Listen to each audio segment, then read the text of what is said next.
So the next game that St. Louis City will play on their road to making the playoffs is the Portland Timbers, and that game will take place Sunday night at 6 p.m.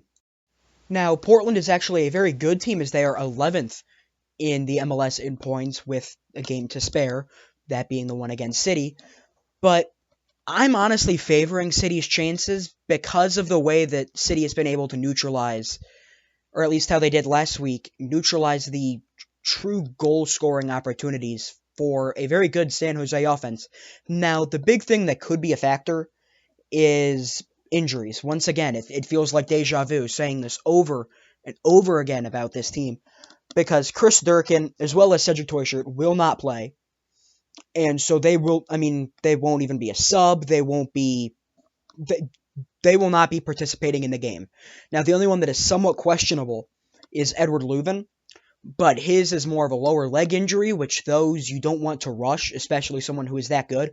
And it's just disappointing that a guy who, just came back from his personal matters, he just came back from it, ready to go for the team, and has a truly great game with 2 goal contributions. And really, if City didn't have him, they would not have won that game against San Jose.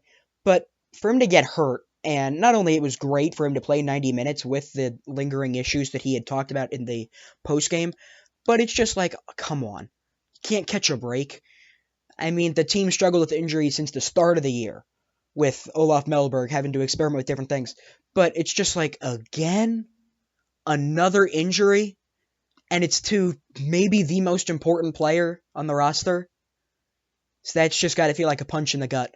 But I don't think you can keep continuing to say, you know what, Critchley's going to come in and fix things, because, I mean, yes, I do think Critchley's effect has already started, because I think that the way that the game played against San Jose with a 3% increase in possession, as well as just looking like a much more competitive team, and that's something that I think they'll continue to build on. Now, the only problem with this is the lack of creativity.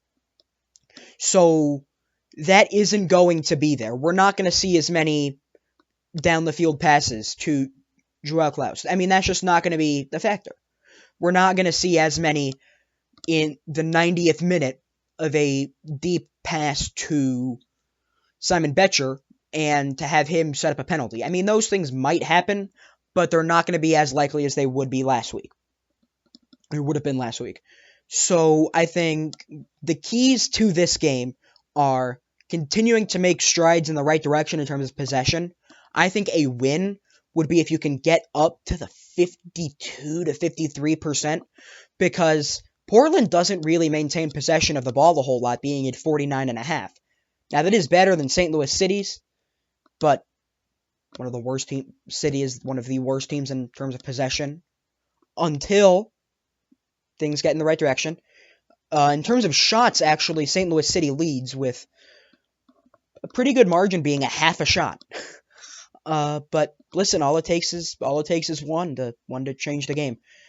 But I think the big thing is going to be the passing discrepancy, because Portland has 500 passes compared to City just barely getting to 400, as well as the accuracy being a 5% difference. I think the passing is going to be the key to the game, as well as the possession, because it's all about making sure that if you do lose the ball in the final third, that you can have someone get right up on the presumably center back or left back or right back. Just having someone keep applying pressure and inevitably force errors is going to be the key to the game, because City got more opportunities in the final third than they have in a while, and that's not only because of the pressure, but it's also because of the build-up, where it's not as much a just, all right, we're going to pass it back and forth to see if we can get an opportunity. It's taking chances and taking risks. While that may not have paid off against San Jose, knowing that those are risks that the team is now considering taking